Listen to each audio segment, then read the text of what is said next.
translate into reflections at magiging actions, inshallah, para hindi masayang po yung oras na binigay sa atin ng mga lectures. At dahil po dyan ay we're opening yung mga magtatanong po, questions.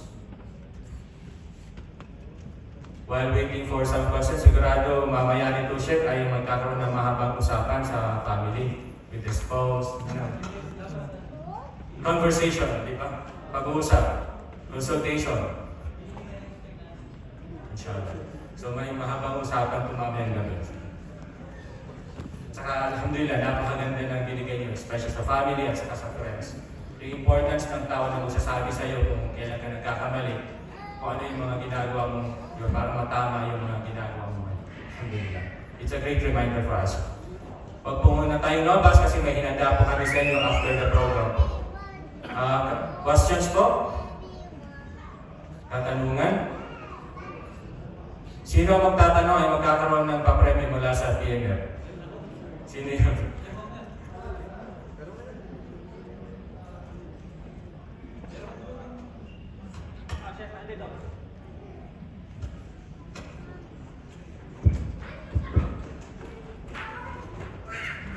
Huwag po muna tayong lumabas kasi magkakaroon tayo mamaya ng photo.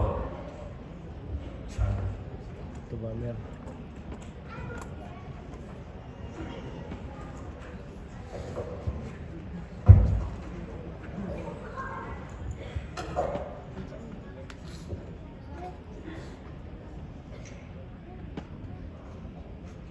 Assalamualaikum.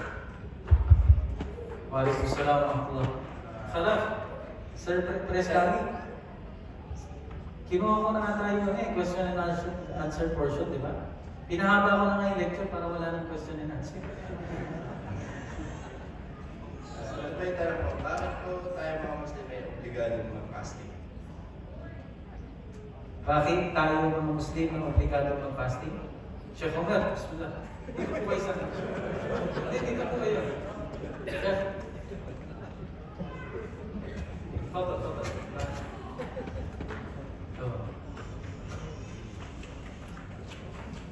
bismillah. تعال يا شيخ.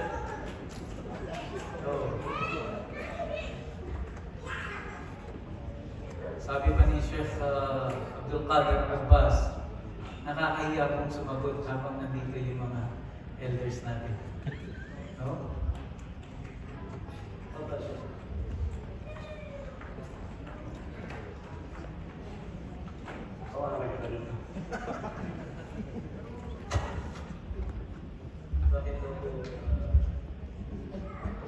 Ikaw yung tinanong mo eh.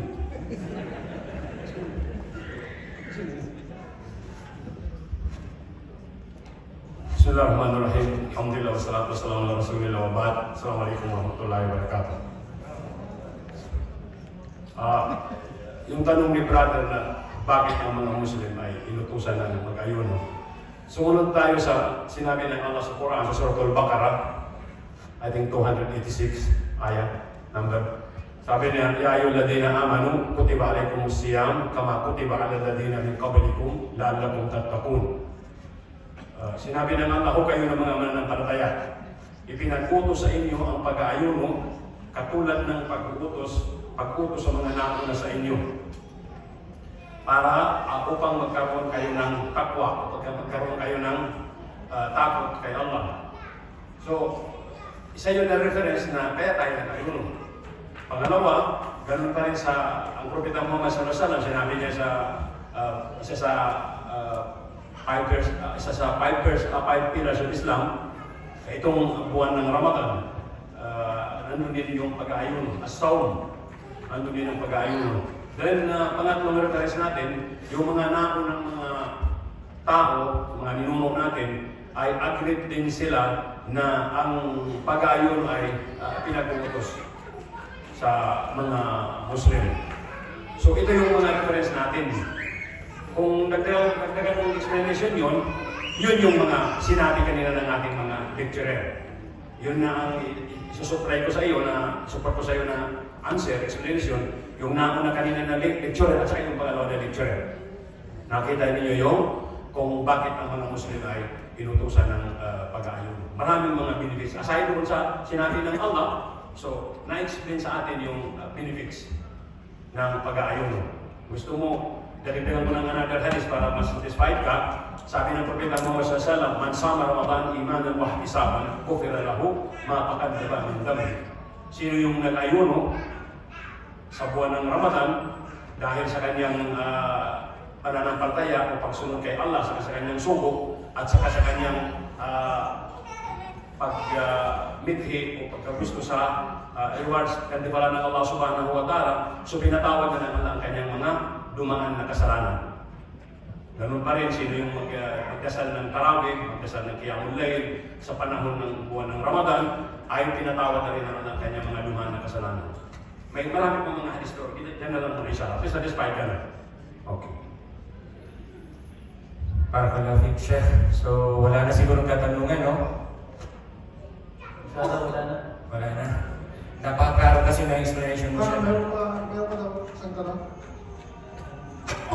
Assalamualaikum Ustaz. Sheikh.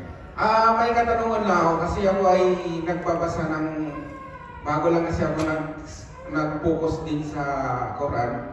May nabasa po ako doon na isang talata na kung ikaw ay nasa isang lugar at wala ka na pong ibang makain, yun pala po ay totoo po ba na ina-allow ng ating Allah na kumain ng karne ng baboy?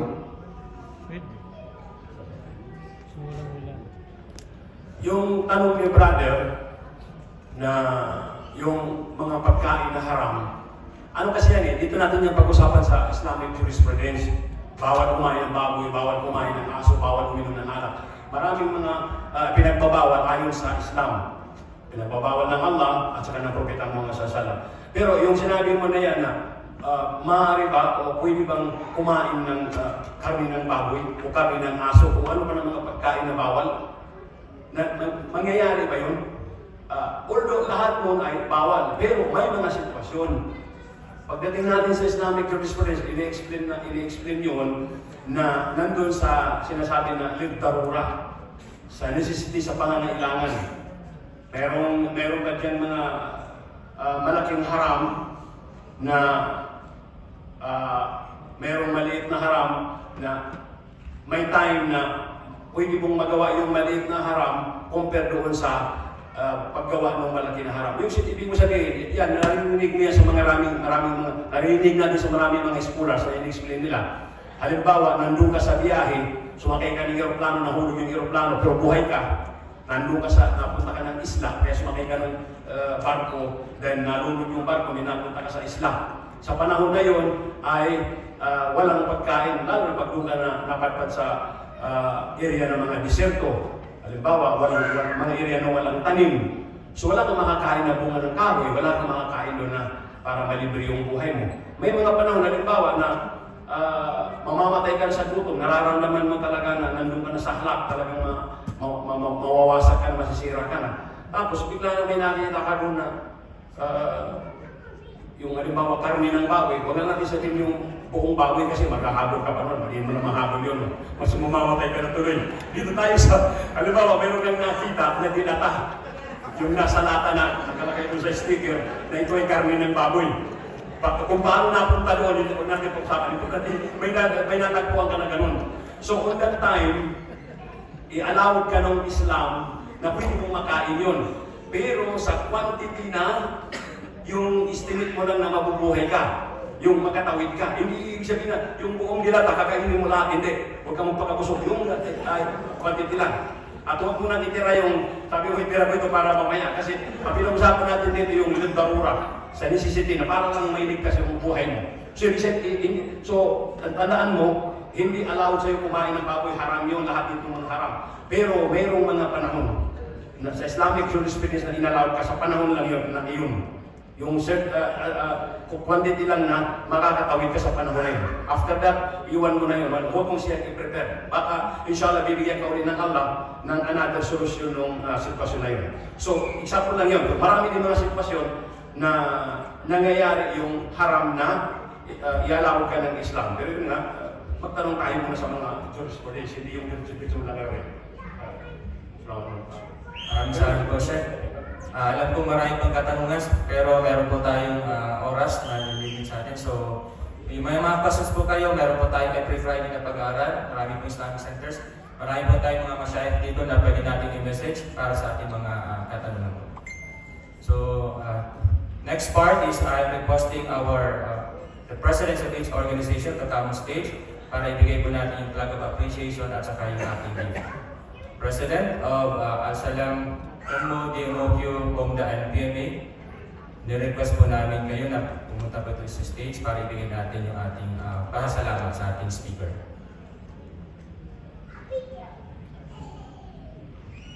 Al-Salam, Bomda, PMA, Ummu DMOQ. At susundan po ito ng closing remarks ng ating PMF advisor.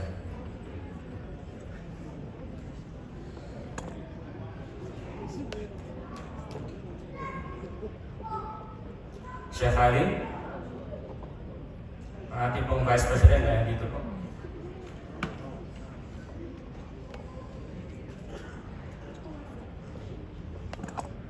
Sa Al-Salam po.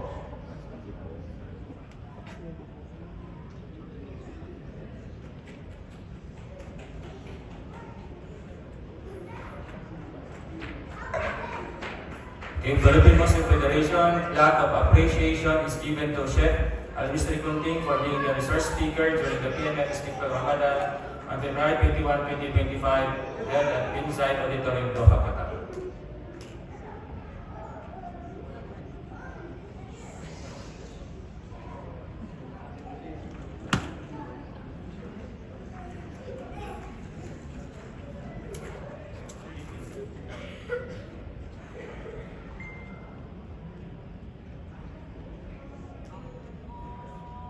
After po nito ay magkakaroon tayo ng group picture after ng closing remarks ng session. Okay na. Para ba Fikong? Para pa daw. Iba talaga pag celebrity. Tandaan nyo ito yung mamaya mahaba ang usapan ata sa bahay nila. Okay.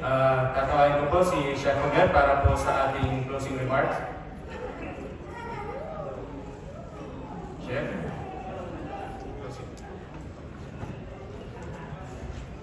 Bismillahirrahmanirrahim. Alhamdulillah. Wassalatu wassalamu ala rasulillah wa ba'd. Assalamualaikum warahmatullahi wabarakatuh. Alhamdulillah. Pasalamat tayo kay Allah. Masya Allah. Mga brothers and sisters na uuwi kayo sa bahay. Masya Allah. Na mayroon kayong nadalang napakagandang mga informasyon tungkol sa buwan ng Ramadan at saka sa paraan ng pag-welcome sa Ramadan. Mula to sa ating unang lecturer na si Sheikh Zakaria Nuri na galing ng Germany na pero ang origin niya ay Morocco. Yung bang Moroccan siya pero doon pinanganak sa Alman sa Germany at doon na siya lumaki. Tulad ng mga anak natin, mga Pilipino pero hindi pinanganak sa Qatar. Okay, so alhamdulillah, pasalamat tayo sa kanila sa magandang opportunity sa atin. Dadagdag ko doon sa, ito kasi si Sheikh Al-Masri, gumawa ng problema eh. Medyo medyo pinalaki niya yung puso ng ating mga sisters, mga asawa. Sana nandyan yung Mrs. ko, at least marinig din niya yung mga pagpupuri kanina ni Sheikh Al-Masri. Sa totoo lang, yung sinabi niya kanina, na pakikinig natin ng mga advices, ng mga suggestion ng mga Mrs. niya, siguro yung ibang mga Mrs. dyan, hindi niya ginagawa yun. Pero dahil sa sinabi ni Sheikh Al-Masri ngayon, posible na magkakaroon tayo ng problema ng marami ng suggestion o ano yung ibibigay ng ating mga Mrs. observation. Kasi sabi niya, hindi ka na makakadiscuss. Kasi sinabi ng Sheikh kanina eh. Sabi niya, tama yung sinabi na kanina, mamayang gabi, mag-ingat na kayo. Kasi mayroon ng mga diskusyon. Yung mga Mrs. na hindi dati pumupuna sa iyong gawain, kundi pumupuri lang, ngayon kakaroon ng pagpupuna. Dahil binigyan ng idea. Pero anyway, ilatag ko doon, tama yung sinabi niya. Kaya naging masaya rin ako sa masaya ko sa nang makita ko kayo, itong mga matatanda tulad ko, na nandito lang kita ko sa masaya ko, alhamdulillah. Pero alam niyo, nabanggit niya ang asawa ng Propeta Muhammad na si Khadija bint Khuwailid. Ang asawa ni Propeta Muhammad sallallahu the first wife ni si Khadija bint Khuwailid. Siya yung nung mangyari yung first revelation ng Quran kay Propeta Muhammad sallallahu alaihi wasallam, yung the first 5 verses ng Suratul Alaq na nag-reveal sa kanya, di ba nagulat siya? Nabigatan siya sa salitang yung Ikra bismi rabbikal ladzi khalaq hanggang sa allamal insana ma lam ya'lam. Yung 5 verses na yun, na first 5 verses na nag-reveal sa Quran, nung umuwi siya, talagang nagsisigaw siya, yung natakot talaga siya, and nanginginig siya. Then dumating sa bahay, nagsisigaw siya na Zammiluni, Zammiluni. Sabi sa kanyang asawa, umutan mo ko. Din ang asawa naman niya, Masya Allah, huwag kang kinumutan niya at pinakalman niya. Ya Muhammad, huwag ka sabi ng matakot. Hindi ka papabayaan ng Allah. Mabait ka, matulungin ka sa mga tao, sa mga relatives mo. So, in-advise niya. Sabi ng mga scholars, ang purpose ko sa pagkwento ko nito, ang sabi ng mga scholars, ayon doon sa ginawa ni Khadijah kay Prophet Sallallahu ang ating daw mga asawa, yung mga wife natin, sila daw yung the best na advisors. Yung mga misis, sila yung the best advisors ng mga husband. Kaya huwag kayong magalit, huwag tayong magalit pag-advise yung mga asawa natin. Dahil, tulad din sinabi ni Sheikh Masri kanina, walang nakakaalam ng sikreto natin. Sa lahat ng ating ginagawa araw at gabi, yung mga misis natin. Sabihin ko sa inyo ito, kahit yung pagsala, ako nagtuturo ako sa mga brothers na magdasal tayo ng padya, siguraduhin natin doon sa masjid. Pero ako rin, katulad din ako nung mga tinuturuan ko, na ang misis ko ang palaging gumigising sa akin ng padya. Bago ako matulog ng gabi, tatanungin pa ako, nakapagdasal ka ng salat al-Isha, sabi ko, minsan, hindi pa, sabi ko lang ng buo para hintuan na niya ako sa pagbabaw. Pero mamaya nakasala ako. Ganun. Pero yung padya talaga, ginigising niya talaga ako sa padya. So, ito, sana nandyan siya, kung nakaki sa sinabi naman ng kaling tayo, para at least nakapagsabi ako sa kanya, na puri ko siya ng indirect. No? At least, inshallah, yung sa indirect, magkakaroon ng discussion.